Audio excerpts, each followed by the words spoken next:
Graças a Deus, irmãos, estamos no capítulo de número 17, o Evangelho segundo o evangelista João.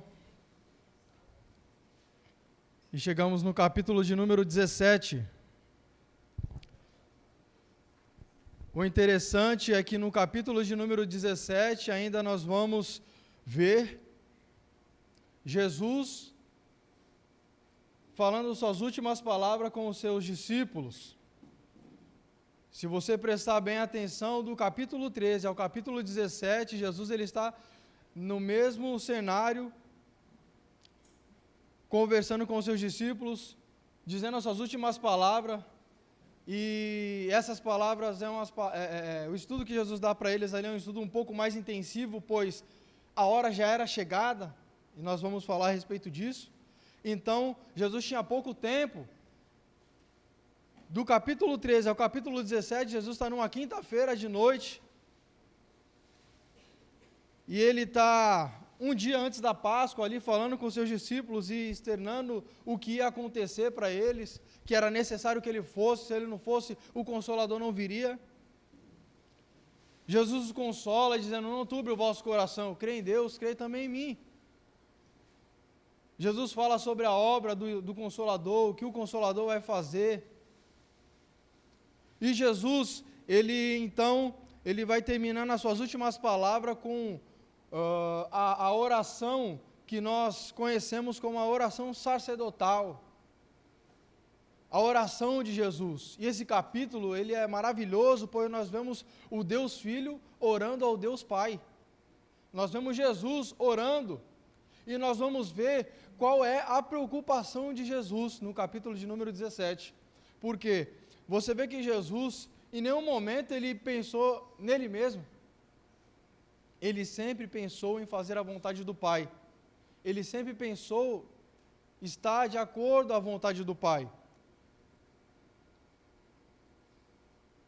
Jesus, ele vai orar por si mesmo. Aqui, se você pegar a tradução NVI, você vai ver que tem três separações aqui no capítulo 17. A primeira é Jesus orando sobre si mesmo. Segunda, Jesus ora pelos seus discípulos. E a terceira, Jesus ele vai orar por todos os cristãos. E isso envolve eu e você hoje.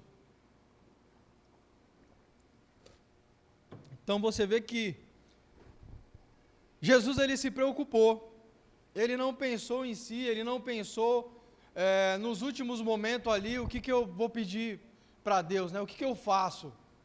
Eu te pergunto, irmãos, se você soubesse que estava perto de você partir, o que você faria? O que você faria se você soubesse? O médico, às vezes acontece isso, né? A gente não está longe, tem pessoas que a gente conhece, né? Que o médico falou, ó, é 6 meses de vida para você, aproveita, faz tudo o que você gosta, come tudo que você gosta, faz tudo, né? Chama geralmente os familiares, ó, não tem mais jeito, então tudo que ele quiser dar, passeia, faz o que for para fazer, já vai se despedindo porque vai chegar o momento. Se nós soubéssemos disso, qual seria a nossa atitude? Eu ia viajar lá para o Nordeste, ia passear, ficar lá nas praias cristalinas, né, tal, aquela água que tu vê os peixes nadando. Pode falar, Adalto.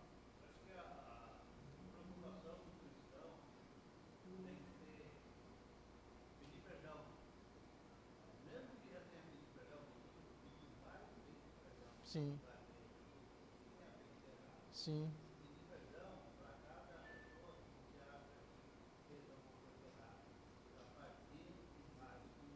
Sim.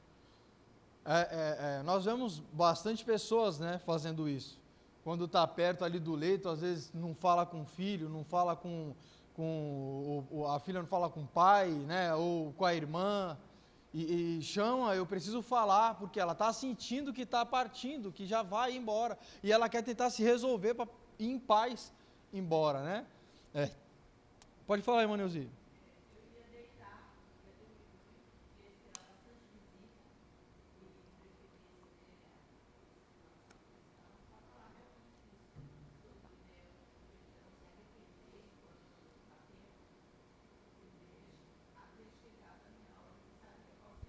Sim.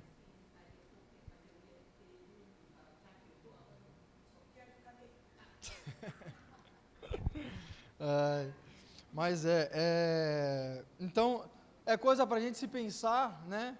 Então, você vê que Jesus, ele sabendo disso, porque ele inicia o versículo de número 1 falando assim, ó, depois de dizer isto o quê? Todas essas coisas que ele vem falando desde o capítulo 13, né? Então, tipo, o versículo 17 inicia, depois de dizer isto o quê? Jesus falou, capítulo 13, ele dá um exemplo, ele lava os pés de todos os discípulos, ele fala, ó, assim como eu fiz, vocês também faz, porque o servo não é maior do que o seu Senhor.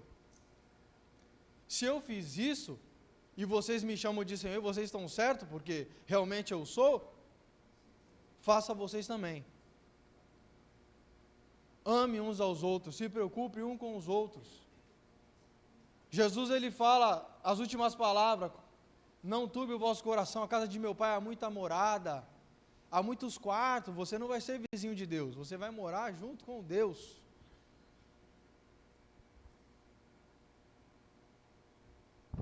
Nós vemos que também Jesus, ele fala que era necessário que ele fosse, mesmo que os discípulos, naquele momento, não estavam entendendo o que estava acontecendo, e por isso eles estavam angustiados. Jesus fala, por que vocês estão tristes?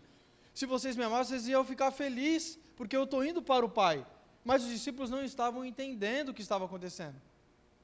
Os discípulos, eles achavam que na realidade Jesus era o Messias que iria reinar sobre Israel, libertando do povo dos romanos, que Jesus ia ser um grande líder, que ia puxar a espada, e ia proclamar ali, né, independência.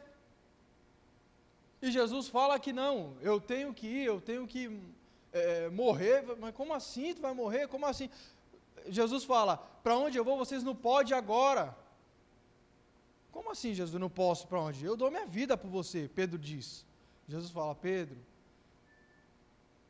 eu te digo que ainda hoje tu vai me negar 3 vezes, ou melhor, eu te digo que antes que o galo cante, 3 vezes você vai me negar, Pedro. Pedro, então, ele era o líder ali, né?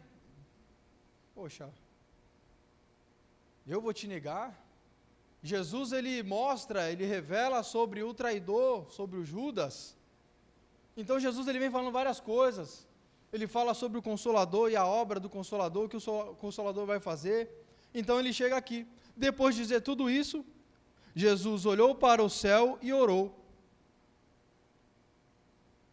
Interessante, né? Porque você vê, Jesus, ele fala de Deus para os seus discípulos, né? Ele fala de Deus para os seus discípulos, ele explica, ele fala sobre ele, que ele é Deus, ele está com o Pai, e ele, o Pai é um, quem vê ele vê o Pai, e ele faz essa comparação, esse jogo de palavras. E agora Jesus, ele está falando dos discípulos para o Pai. Ele fala do Pai para os discípulos, agora ele fala dos discípulos para o Pai. Você vê que a pregação e a oração, ela caminha junto. Não é verdade? A pregação e a oração, ela caminha junto. Jesus, ele prega e ele ora pela igreja.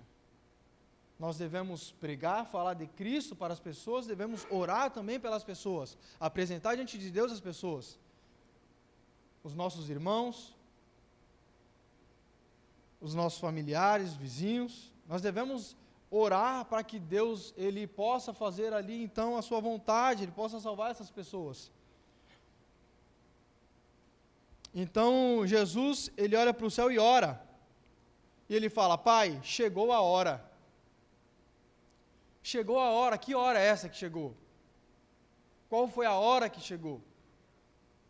A hora dele se entregar, a hora dele morrer, por mim, por você, pela igreja. Chegou a hora dele, então, fazer aquilo que ele foi, ou melhor, cumprir a sua missão, aquilo que Deus comissionou a ele, chegou a hora. Você vê que, ao decorrer do texto, desde o início, João, você vê o primeiro milagre ali de Jesus, quando ele transforma a água em vinho. A Maria, sua mãe, ela procura Jesus, o vinho está acabando. Jesus, ei mulher, calma, ainda não é chegada a minha hora. Você vê que Jesus ele pregava a palavra e tal, e os fariseus se agitavam e armavam ali para tentar pegar Jesus. E a Bíblia fala que Jesus ele sempre escapava porque ainda não era chegada a hora. Mas aqui no versículo 17, ou melhor, no capítulo 17, Jesus fala: é chegada a hora. Agora chegou o momento de eu concluir aquilo que o Pai me comissionou. Chegou o momento de eu realizar a obra que o Pai me enviou. Porque eu vim para isso.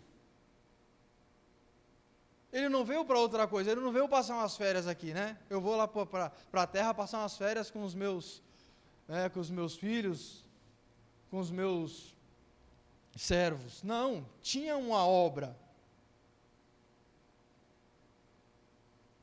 Pode falar, irmão Vomir.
Sim.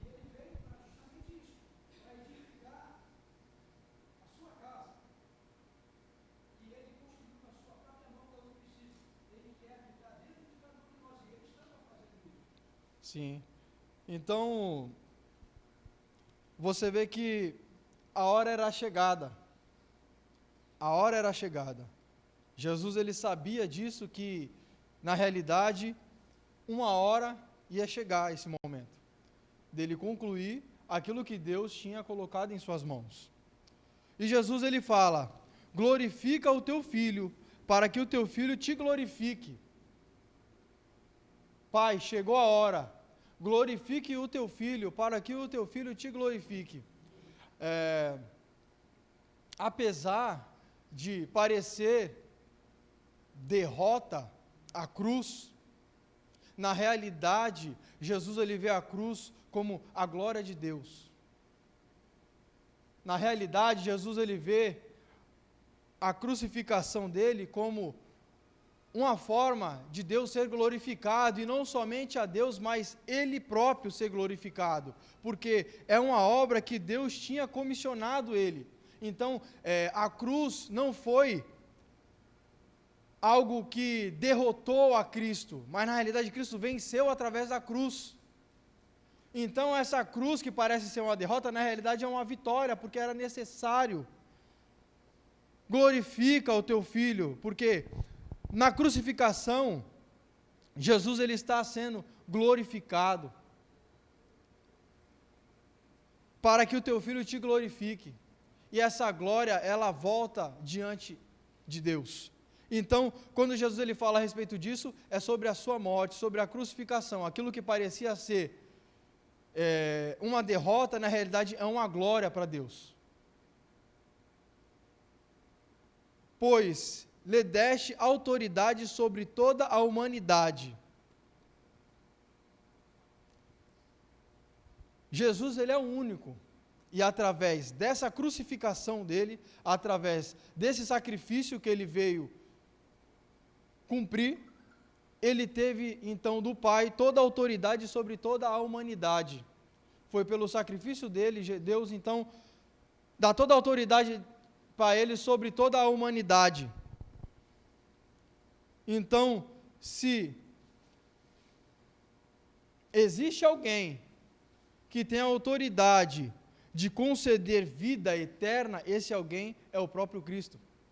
E ele vai dizer aqui, para que conceda a vida eterna a todos os que lhe deste.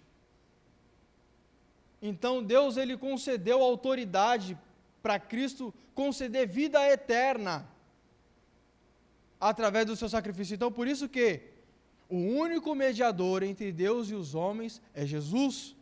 A única ponte entre Deus e os homens é Jesus. O único que pode te levar até Deus é Jesus. Ele falou no capítulo 14, eu sou o caminho, eu sou a verdade e eu sou a vida. Ninguém vai ao Pai se não for por mim. Ninguém chega a Deus se não for. Mas se eu for por aqui e tal, né, como dizem aí, que todos os caminhos levam a Roma, né? Ou levam a Deus, não são todos os caminhos. Vivemos num mundo a qual a verdade é relativo.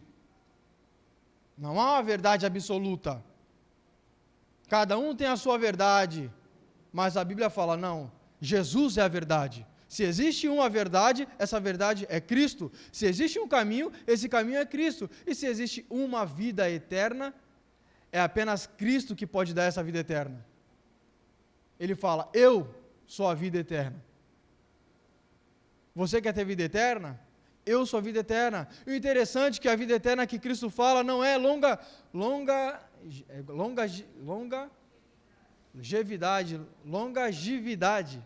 longevidade. Meu Deus. Longevidade, né? Longevidade.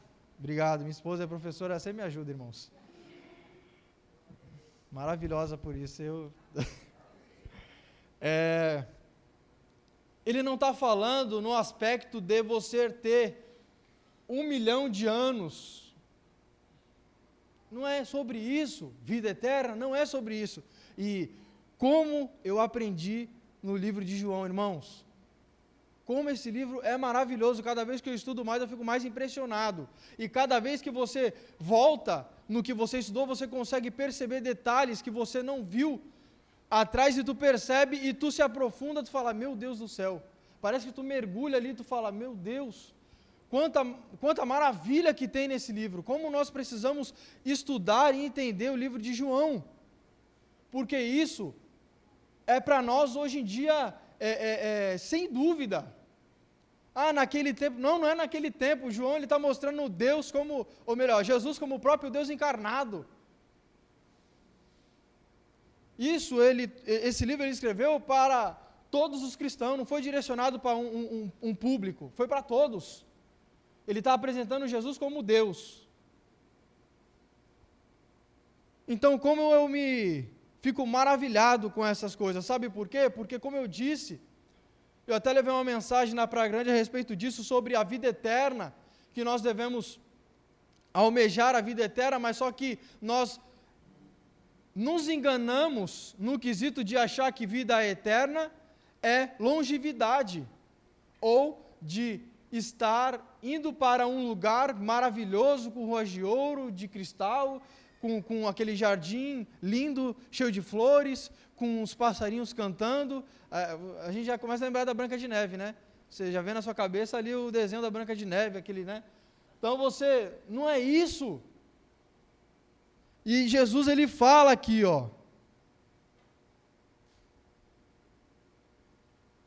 para que conceda, né, pois me deste autoridade sobre toda a humanidade, para que conceda a vida eterna e todos o que lhe der, ou melhor, a todos que lhe deste. E esta é a vida eterna. Olha o que é a vida eterna, irmãos. Que te conheçam. A vida eterna, ou melhor, esta é a vida eterna, que te conheçam, o único Deus verdadeiro, e a Jesus Cristo, quem o enviaste. A vida eterna é essa, que te conheçam como Deus verdadeiro, e a Jesus Cristo, a quem tu enviaste. A vida eterna é nada mais, nada menos do que você conhecer a Deus, você ter intimidade com Deus, de você estar com Deus. Vida eterna é você ter intimidade com Deus, é de você conhecer, ter um relacionamento com Deus. Isso é vida eterna.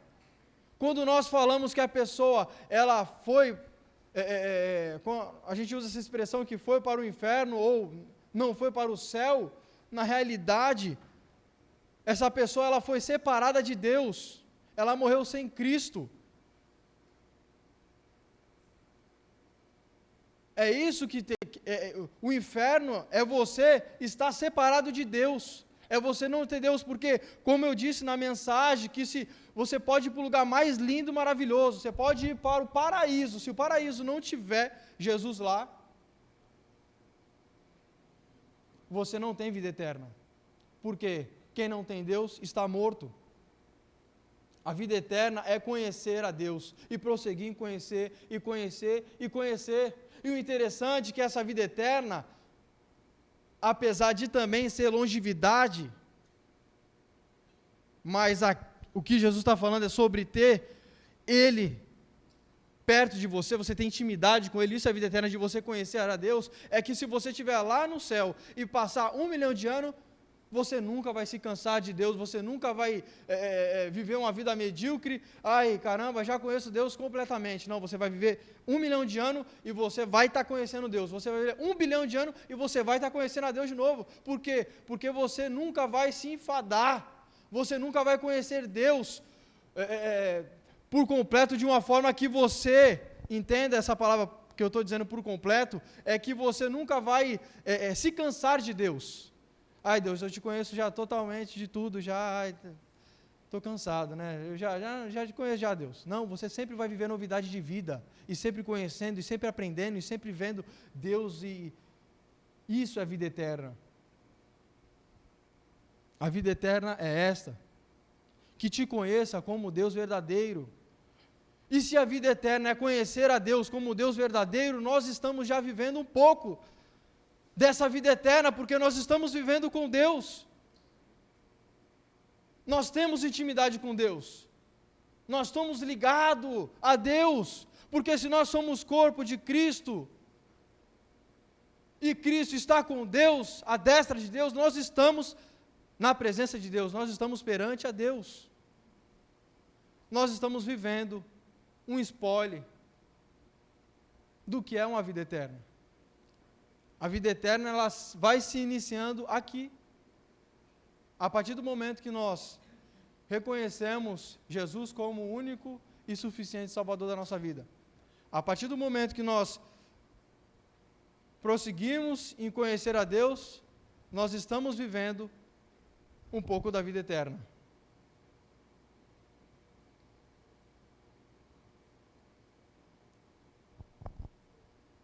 Eu te glorifiquei na terra, completando a obra que me deste para fazer.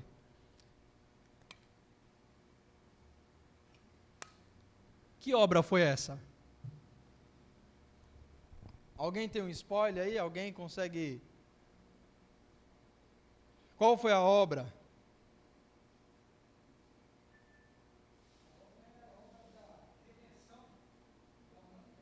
Sim. Eu te glorifiquei na terra, completando. Você vê que nunca foi o acaso, nunca foi de repente, né? Caramba, e agora? Um improviso. Vai lá, Jesus. Resolve aí. Né? Aconteceu isso aqui, errou, caramba, vai.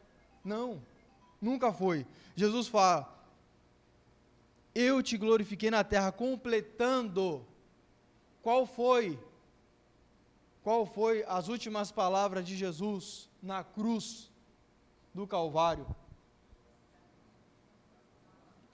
Não ouvi, irmãos?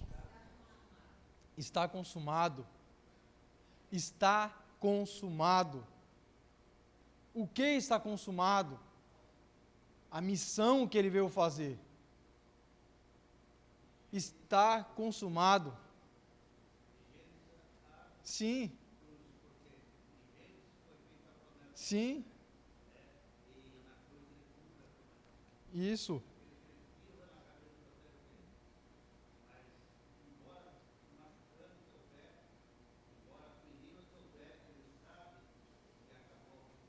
Sim, nós vamos falar sobre isso no versículo à frente, né? O próximo versículo.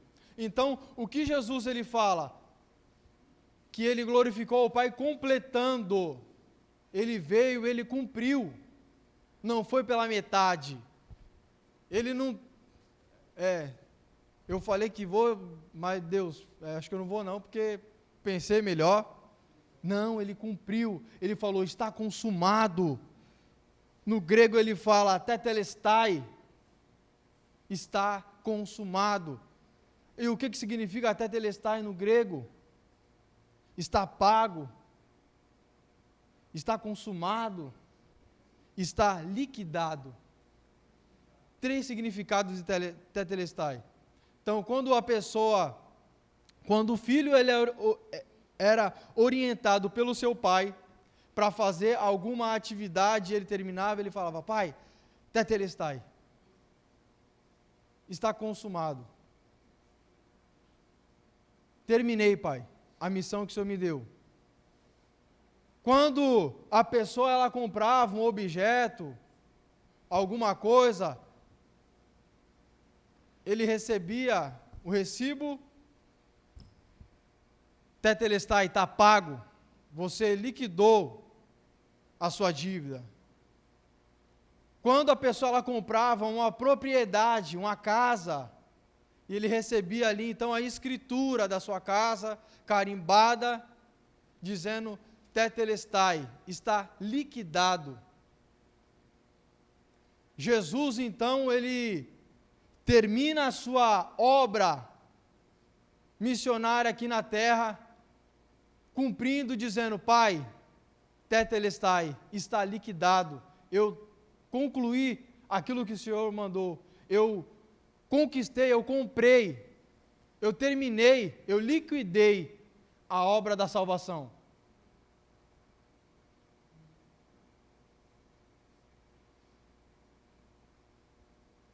Jesus, ele então completa a obra que foi designada a ele. Ele veio para isso e ele cumpriu, e ele fez aquilo que ele foi comissionado. No versículo 5 ele fala, e agora, Pai, glorifica-me junto a ti, com a glória que eu tinha contigo antes que o mundo existisse. Jesus então, ele fala, Pai, está consumado, completei a obra que o Senhor me deu, a missão que o Senhor me colocou, eu completei. Agora, Pai, glorifica-me junto a Ti, com a glória que eu tinha contigo antes que o mundo existisse. Isso é maravilhoso. Os irmãos conseguem compreender o que Jesus está querendo dizer aqui? Para que essa obra redentora que Jesus ele veio cumprir na terra pudesse acontecer, Jesus ele teve que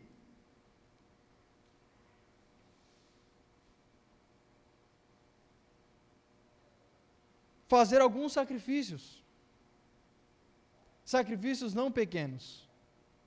Ele não teve que acordar cedo para vir no domingo, sentar no banco da igreja para poder...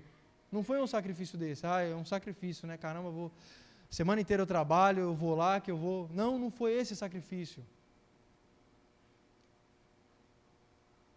E como o nosso irmão Adalto disse, que para que essa obra redentora viesse a ser completada, Jesus, nós estamos falando aqui do próprio Deus, irmãos.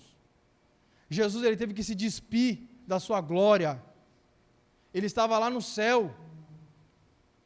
E quando ele foi comissionado por Deus para essa missão, ele teve que se despir. Ele teve que se então fazer carne. Às vezes isso não é tão espantoso para nós que a gente não sabe o que é ser Deus, né? Você imagina você sendo Deus e você se despindo e virando um mero mortal. Então a gente não tem a dimensão disso, porque nós não somos, né? A gente não sabe. Sabe quando alguém passa por uma dificuldade e fala, não fica assim, né? Eu sei que nunca passei por isso, mas deve ser difícil. Tu tenta imaginar a dificuldade que a pessoa está passando, mas tu não consegue porque não é tu que está ali na pele. A mesma coisa. Jesus, ele teve que se despir da sua glória. Ele não teve, não só apenas se despir, mas ele passou por toda a dificuldade que um ser humano passa. Não só isso, mas Jesus, ele teve que se entregar na cruz. Ele se despiu da sua glória e ele foi humilhado. Jesus, então, ele entrega a sua vida para que viesse ser completada a missão que Deus tinha dado para ele. Então ele fala, Pai, me glorifica com a glória que eu tinha antes que o mundo existisse. Ele está falando, eu concluí e eu vou para ti. Me receba com a glória que antes eu tinha, quando nós estávamos juntos, antes de existir o mundo, antes da queda do homem.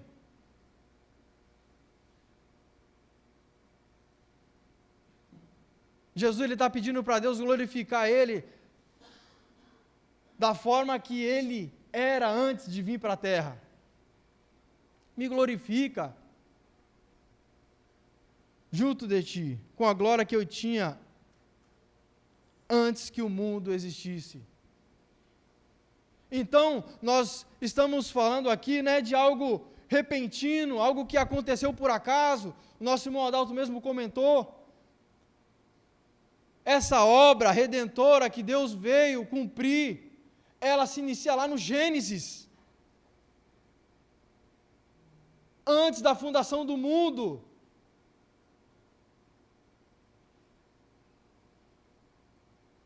Então, a promessa foi lá,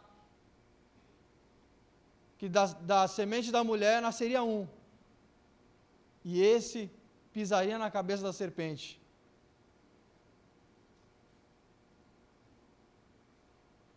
Desde o princípio, não foi por acaso, não foi de repente, que Deus enviou Jesus. Então Jesus, ele passa por tudo isso para que ele viesse completar a missão que Deus deu. E ele pede para Deus então o receber com a glória que ele tinha antes. Para que ele volte ao Pai com a mesma glória que ele tinha. Isso é maravilhoso, irmãos. Porque nós vemos aqui a Trindade Santa, nós vemos aqui o Deus Pai, o Deus Filho. Nós vemos que, desde o princípio, eles criaram. A gente vê no livro de Gênesis falando, né? Criamos a nossa imagem e semelhança, criamos. É um diálogo. É uma conversa. E com quem que Deus está conversando? Com Deus Filho, com Deus Espírito. Eles estão conversando sobre todo o projeto que ia ser realizado no mundo. Nós vamos ver, Jesus, ele começa, eu vou entrar um pouco aqui nesse assunto, mas eu não vou me prolongar nesse assunto. Deixa eu ver.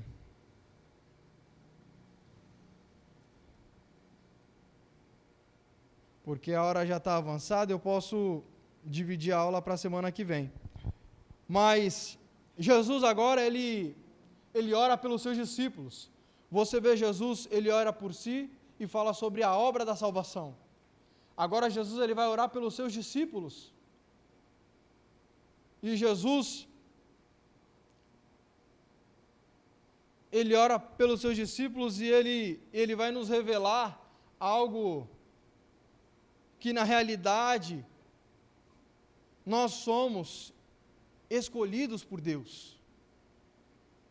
E nós somos dados para Cristo como um presente.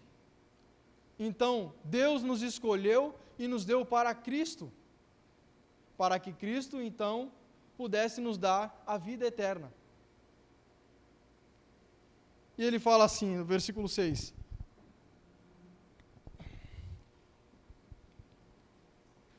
Eu revelei teu nome àqueles que do mundo me deste. Eles eram teus.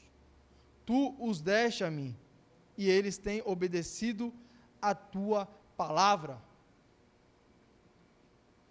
Jesus ele fala, eu os revelei o seu nome.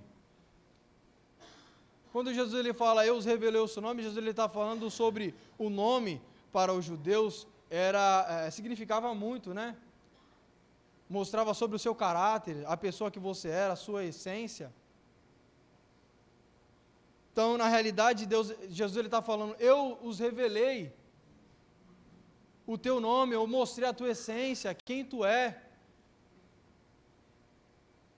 Eu falei de ti para eles. Aqueles que do mundo tu me deste. Deus, ele nos escolheu. Nós somos de Deus. E Deus, ele nos deu a Cristo para que a obra redentora viesse a acontecer e para que nós viéssemos alcançar, então, a plenitude do conhecimento de Deus e a salvação. Tu os deste a mim, e eles têm obedecido a tua palavra. Agora eles sabem que tudo que me deste vem de ti. Você vê que Jesus ele está falando aqui, orando a Deus pelos seus discípulos, e ele fala que nós somos escolhidos de Deus. Na realidade, do versículo 6 até o 14, Jesus ele está orando pelos seus discípulos, e ele vai falar aqui sobre três coisas, sobre que Deus escolheu os seus discípulos e a sua igreja, né? Ele vai falar sobre que ele os protegeu, e ele também vai falar para que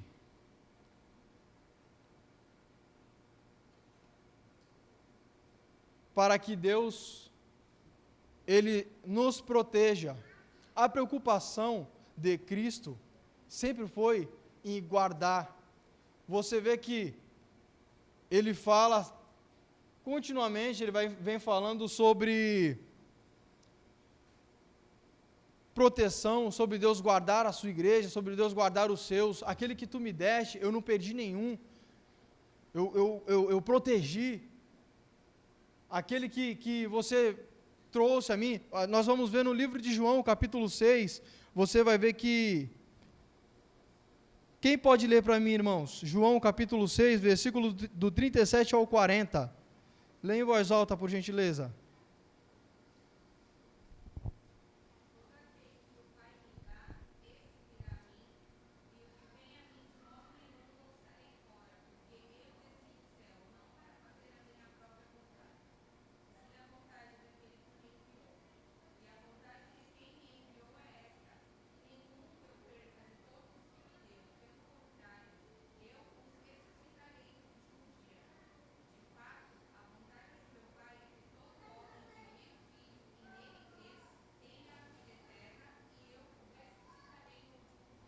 Obrigado. Você vê que no livro, o Evangelho segundo João mesmo, capítulo 6, versículo 37, Jesus falando que o Pai, aquele que o Pai enviou a mim, de maneira alguma eu lançarei fora. Pelo contrário, Essa é a vontade do Pai, é que eles venham e que eu os dê vida eterna. Você vê que Deus, ele escolhe, Deus, ele encaminha a Cristo, Cristo faz a sua obra, que é só Ele que pode fazer, né, de dar a vida eterna, e Ele, então, os protege, né, aquele que Deus me deu, eu protejo para que nenhum deles venha a se perder, porque Deus que deu. Então, a preocupação de Cristo não é com outra coisa senão nos proteger e nos guardar. E isso é maravilhoso, porque nós vemos Cristo orando pelos seus discípulos e Cristo falando sobre a proteção que Ele dá.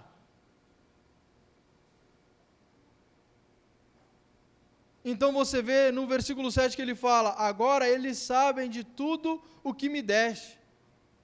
Ou melhor, agora eles sabem que tudo o que me deste vem de ti. Então, até o versículo 16, os discípulos não estavam entendendo nada.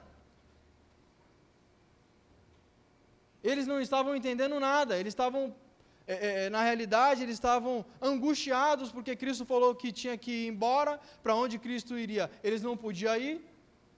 Eles ficam preocupados, porque, poxa, eu perdi todo como que eu posso dizer? O meu direito de cidadão, eu não posso mais ir na sinagoga, eu vivo como peregrino agora, e agora tu fala que vai ir, eu não posso ir, eu vou ficar abandonado? Aí é por isso que Cristo fala para eles: calma, não vou deixar vocês órfãos, não vou deixar vocês abandonados, é necessário que eu vá para o Consolador vir e estar com vocês. Então, Cristo começa a se revelar, porque eles não estavam entendendo, eles estavam brigando por coisas terrenas. Pô, quem vai ser o braço direito de Cristo? Né? Até a mãe do escritor do livro qual nós estamos estudando, a mãe de João é irmão de Tiago, a mãe dele apela para Jesus: Jesus, deixa um filho meu à tua direita e outro à tua esquerda. A mãe dele vai lá, né? A mãe tem esse costume, né? Mãe gosta de chegar e, se está vendo uma situação, a mãe, ela quer resolver para o filho, né? Não, peraí, filho, vou dar um jeito aqui. Pô, meu filho, né? Ajuda ele aí, dá uma chance e tal. A mesma coisa a mãe de João fez. Chegou até Jesus, e nós estudando, a gente, segundo alguns estudiosos, diz que há um parentesco de João. Provavelmente a mãe de João era prima de Maria, e João provavelmente era parente de Jesus ali. Por isso que talvez essa intimidade, né, da mãe de João ter chegado até Cristo e falar: ó, põe um filho à direita, outro à esquerda ali. Aí Jesus vira para ela e fala: eles são capazes de beber o cálice que eu vou beber?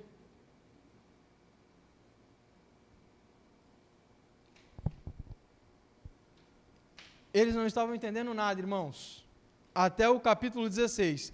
Do capítulo 16 em diante, Jesus começa a se revelar para eles, a eles: agora eu entendi. Agora eu entendi, Jesus.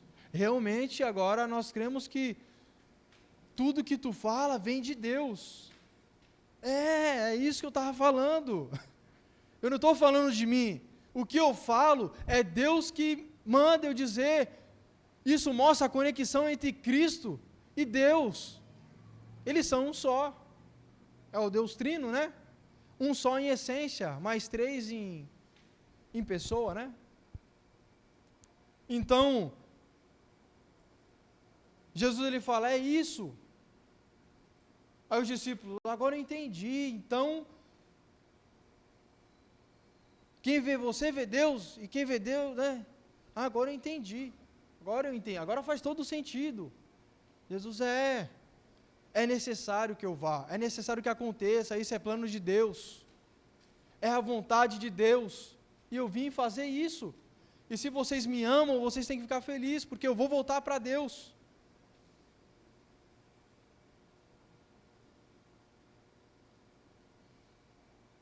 Eu vou encerrar por aqui. Semana que vem a gente dá continuidade.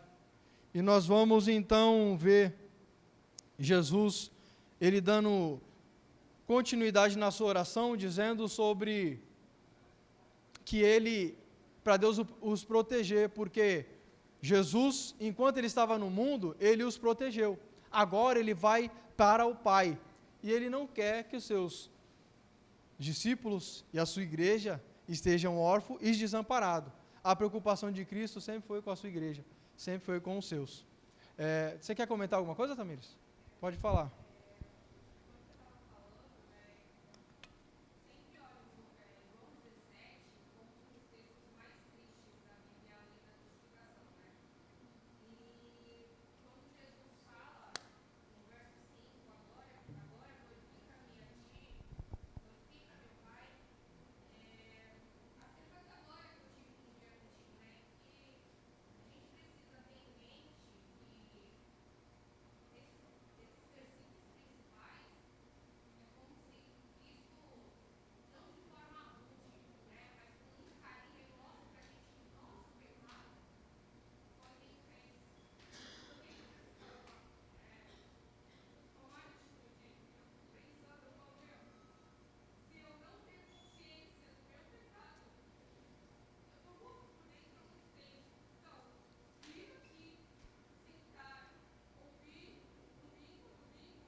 Amém.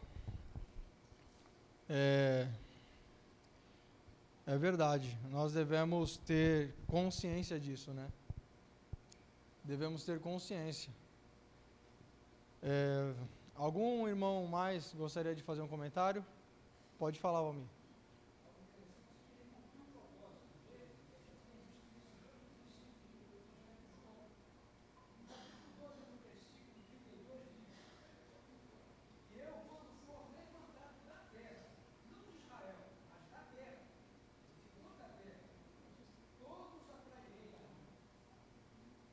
Sim. Sim.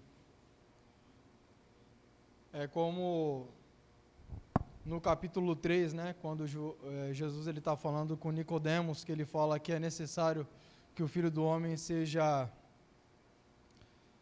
levantado, e ele está falando a respeito ali, quando Moisés, o povo estava afastado de Deus,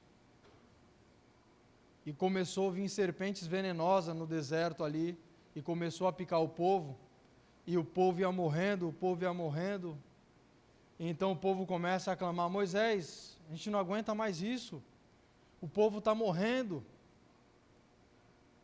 Então Deus fala para Moisés levantar um poste ali com a serpente, para que quando aquela serpente venenosa picasse o povo olhasse para aquele poste, viesse ser curado. E para a gente entender e não fazer o que é certo de forma errada, entenda o que a palavra quer dizer.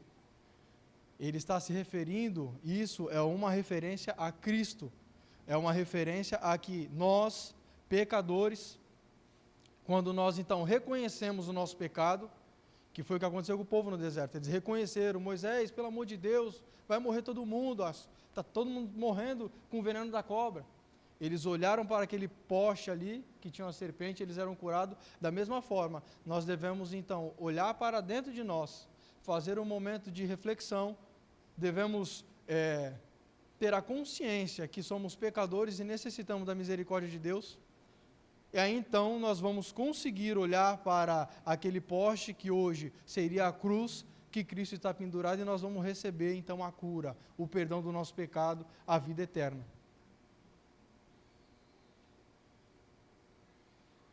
Não era a serpente que curava, mas a fé em Deus, que Deus podia salvar.